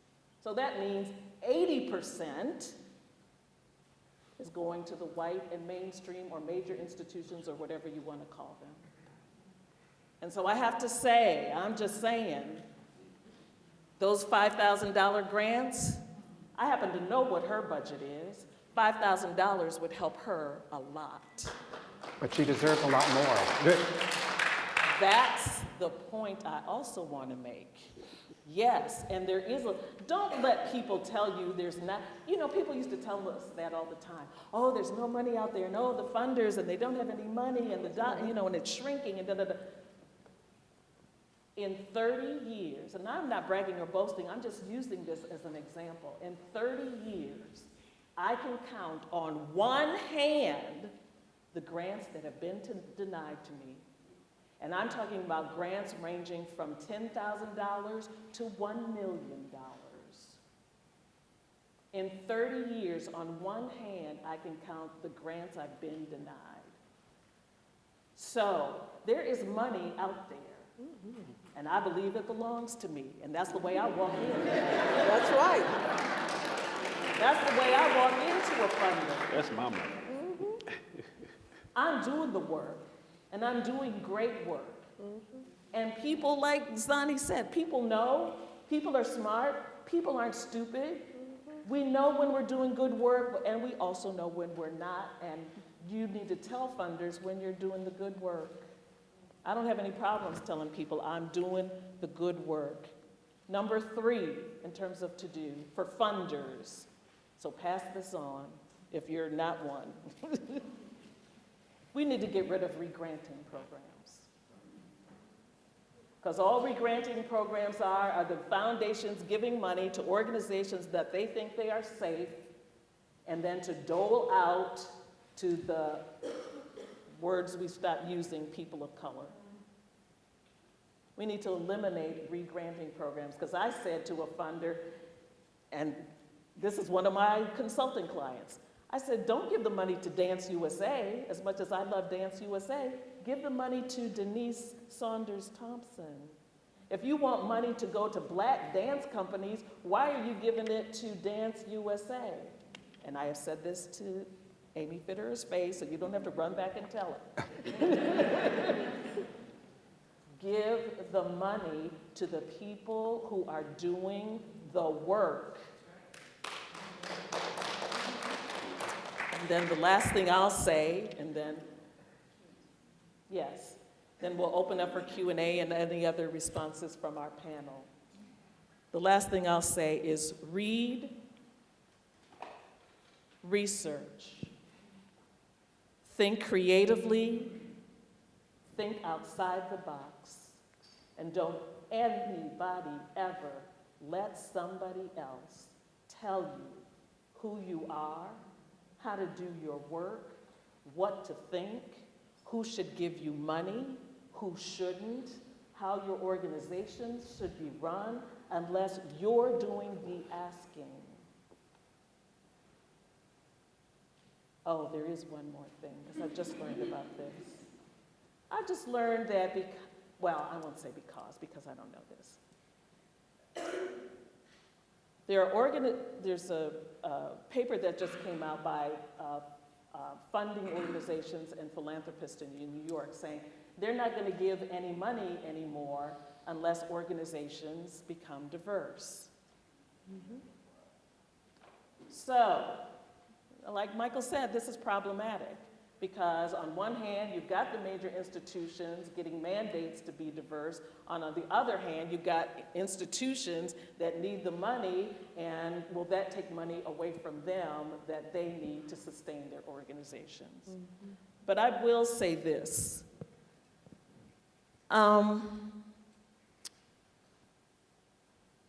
I've just heard about a lot of training and leadership programs. So now everybody has jumped on this idea of we're going to train the colored people.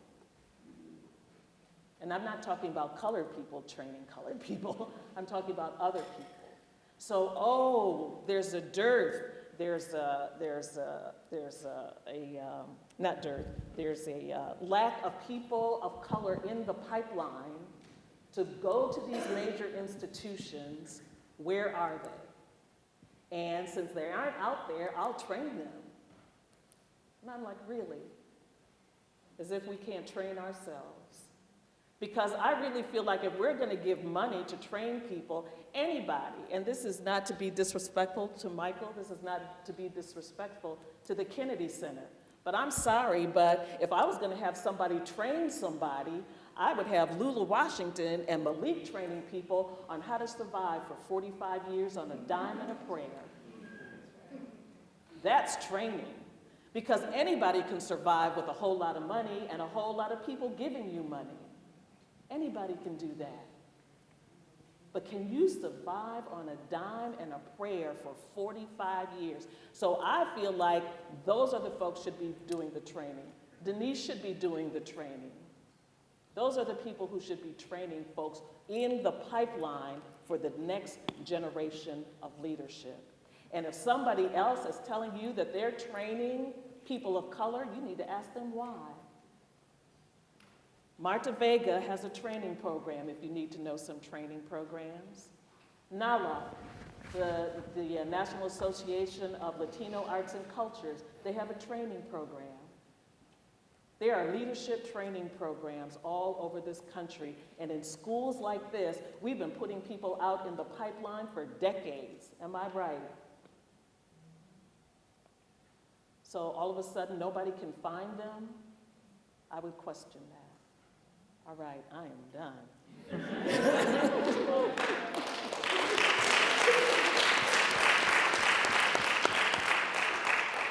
We now have how many? 2 minutes left for questions? About 15 minutes left for Q&A. And could you please come to the microphone? Well, first of all, thank you all for having this panel. I'm an alum of American University, so it does my heart proud to come back to my alma mater and see such a great panel.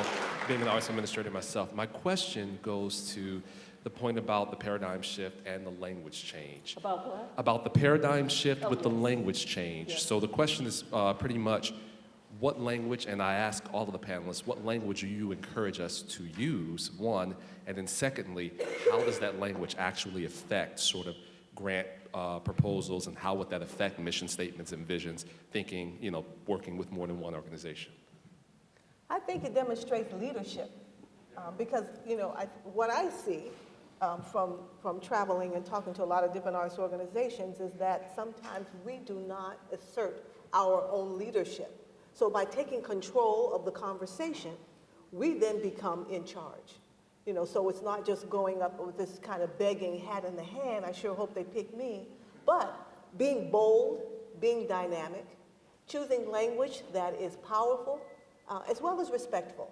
But I think fundamentally it's about leadership. And I think we, meaning me, all arts administrators, that's a takeaway.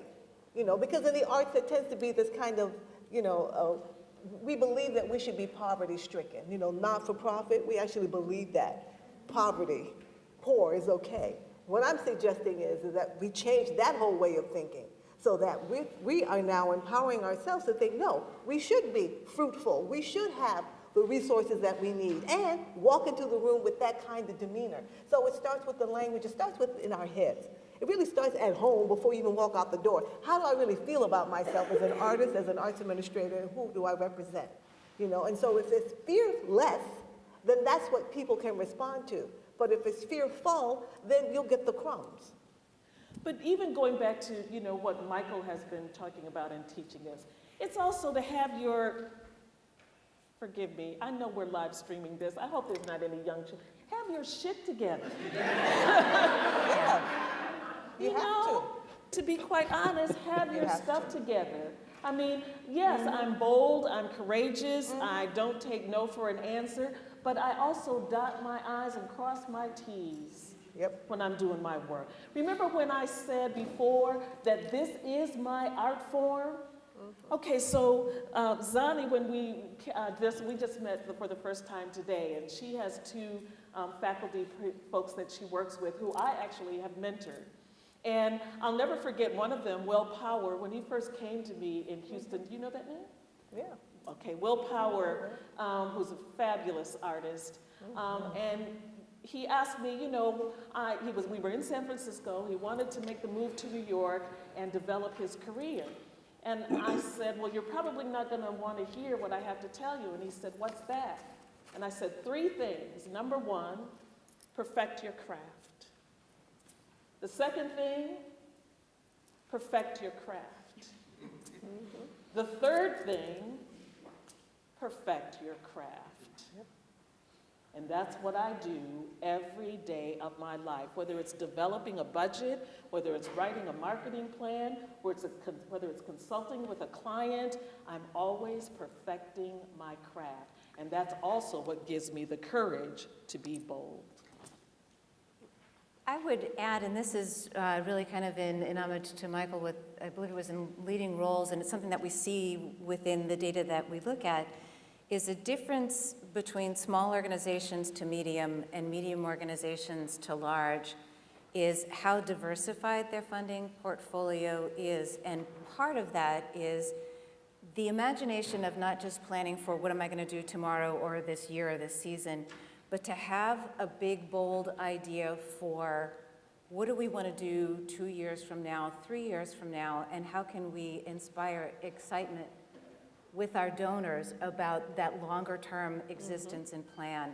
How can we plan for the something big? That what we see is that the organizations that eventually become large, regardless of what sector they're in, have the ability to raise funds this year for projects next year and the year after. That, as you're feeling comfortable in your own professionalism and in who you are and in your talent as an artist, is to start thinking big and conveying not that hat-in-hand sense, but the sense of, I have big dreams and big ideas, and how can I galvanize my funding community behind them, regardless of who I am as an organization. All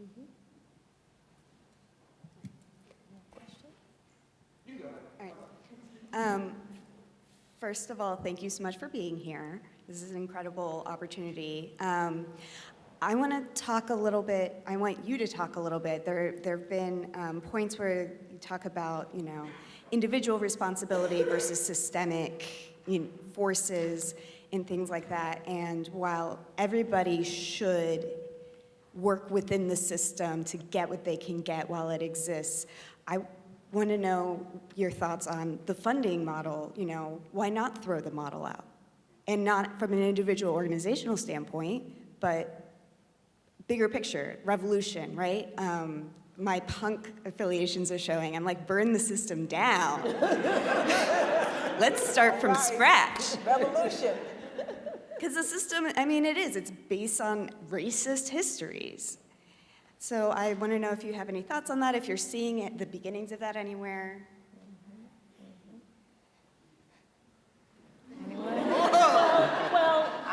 Go. Thank you, because I think that's an important way to think. It won't happen overnight, but I think that that's planting the seeds for how we can fund things differently, and I'm starting to see kernels of that, just with the Ford Foundation announcing the shift in their funding. The commissioner of the arts in New York issued a survey to all of the major arts organizations that the city of New York funds, asking them about staff diversity. And he said, this is not to judge anyone, but it's going to be indicative of how we start to perceive how we're going to support these organizations. So, yes, we can talk about the them, but I think it's us. I think it's what we're doing, meaning us as arts administrators. So then I ask you, what will you be doing as an arts administrator? What will you do to start to change how that, because the change starts with one person. So I don't think it's going to be this big legislation, this big act that comes from Congress and all of that. I think it's going to happen on a lot of different levels, but I would implore all of you to take responsibility that I'm going to be part of the change. And let me That's a give you place to start. actually a specific example. Michael knows this person, Mickey Shepard, and actually you've invited her to be on panels here in Washington, D.C. I used to work with Mickey at her organization at 651, 651 Arts in New York. It's also a small community-based arts organization. I hear applause, yes, absolutely. Great. Fabulous work, fabulous woman. Mickey, actually, how I got from San Francisco at Yerba Buena Center for the Arts, where I was the first artistic director, to New York, was Mickey drugged me kicking and screaming. I'm a colored country girl raised on a chicken farm after leaving Detroit. So, but she wanted to do a project that was being initiated by the Ford Foundation. It was called Internationalizing, talking about making up words, Internationalizing New Work. And what the project was allowing culturally grounded specific organizations to work with their counterparts in different continents. So Mickey was actually asked me to come because she wanted to work, of course, on the African continent. Guadalupe Center in San Antonio was going to be working in South and Central America. Another organization on the West Coast was going to be working with Asian American arts organizations. And so Christine Vincent, do you remember Christine Vincent, Michael? At the Ford Foundation, had a really brilliant idea. And this goes back to Michael's point, but she did it in a different kind of way. She said, I'm not going to give the money to the big organizations. I'm going to give it to the culturally specific organizations because they've been doing this work already. It was revolutionary. And so when she gave us the money to work in Africa, I actually created a national advisory committee. Alicia Adams was on it. And all these folks got wind of that, oh, the Ford is giving this small organization this, this money. People were up in arms and people were saying, people started calling the Ford Foundation and say, well, I want to work in Africa. And you know what she would tell them? Call BARAKA SELE, she's got the money. I was like, now that's the right answer. And so what happened was she took the money. So next thing I know, I've got Brooklyn Academy of Music calling me. I've got Lincoln Center Theater calling me. I've got all these people calling me. And just this one last thing, Michael. So, but before we got the grant, Christine brought us in, and you know how grant makers go, you know, well, maybe you should think about this, maybe you should think of, and we said, wait a minute, you said we were doing the work. We were doing the work already. I'm gonna tell you something, Christine Vincent. Either you want us to do it the way we do it, or you can keep your money and do it yourself. And she gave us more than $500,000 to do it ourselves. I'd also like to say, we were talking a lot about foundations and what they're doing, and I think also arts organizations and arts leaders themselves can make the revolution, make the change. Yes. Mm-hmm. My hero in this field is a woman named Rosalba Roland.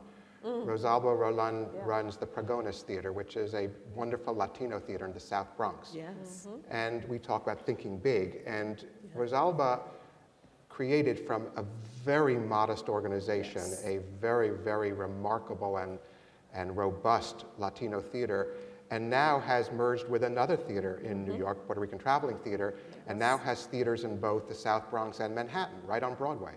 And so, you know, what Rosalba's doing is she's changing the paradigm for her organization. That's right. She's not worrying about what we call it. She's not worrying about the names for it. She's just making change and making a really important arts organization where there was none.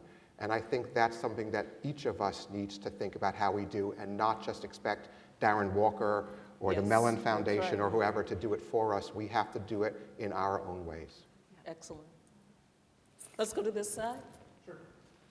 Hi, my name's Evan. I'm an arts management student here. This is absolutely fantastic. I couldn't be prouder to be a student here, to be a part of this. Okay, talk quickly, because I think she's getting ready to stop us. Really fast. What can we do as young arts administrators and performers when we're going into positions we don't necessarily have authority or power straight out of school, or when we're starting our careers? Are there things that you can recommend that we do to sort of combat this inequity, particularly as I am as like a white male?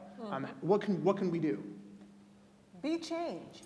Be the change. Wherever you decide to work, raise these issues. Go to the executive director and say, why does the staff just all look like us? I think we should look at this person, that person. Look at the work that we're doing. Be the voice, because you will be heard. You will be heard. So you be the change. You can do it. Be great. But not only that, I mean, it goes back to what we were talking about in terms of if there's an arts organization that's presenting you, it's because they want you. And so that gives you, unbeknownst to most people, that gives you a certain amount of power. Yes. And so you can say what you you can't need. use this kind of language when you're talking about my work. You can say, I want a press release that says this. You can say, Bill T. Jones. Most people don't know this. Before Bill T. Jones became big and famous, and he was doing Uncle Tom's Cabin. Okay, so he went to arts organizations who wanted to present him and said, let me tell you something.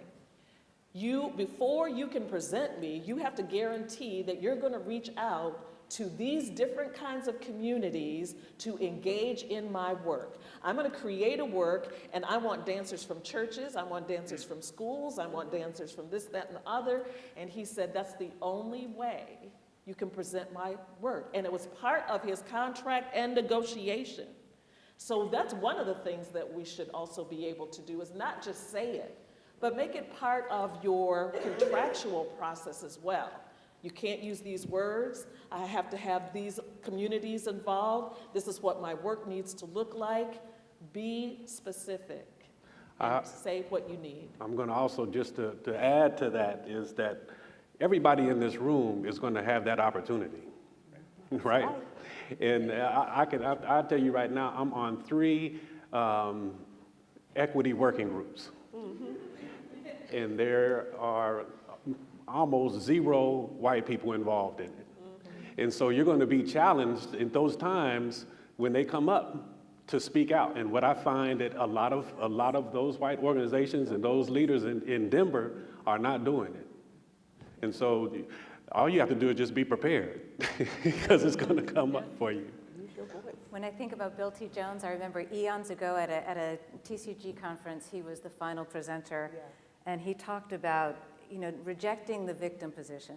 Yes. That the victim position will just shake you apart. And I think that you put up or shut up was his point. And the notion that all of us, even if we are new to an organization and we're young, don't put yourself in the victim position. That's right. Yeah, You know, be the leader from wherever you happen to be sitting. Yep. yeah. Thank you. Be powerful. Yep. Next. Yes. We're there. Well, we've run out of time. We always run out of time. But we can continue the conversation in the lobby. Our panelists are available to you to speak in the lobby as well. I want to thank all of you all for your willingness to bring truth to this discussion. You know, this was really about that.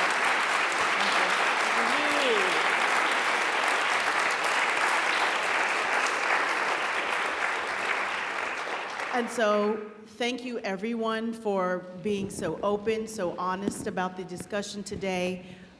Let's talk about the next steps. I'm an action person, so let's talk about how we can actually actualize, that's a word, how we move forward inside of this conversation. Thank you so much everyone for coming. Have a great day.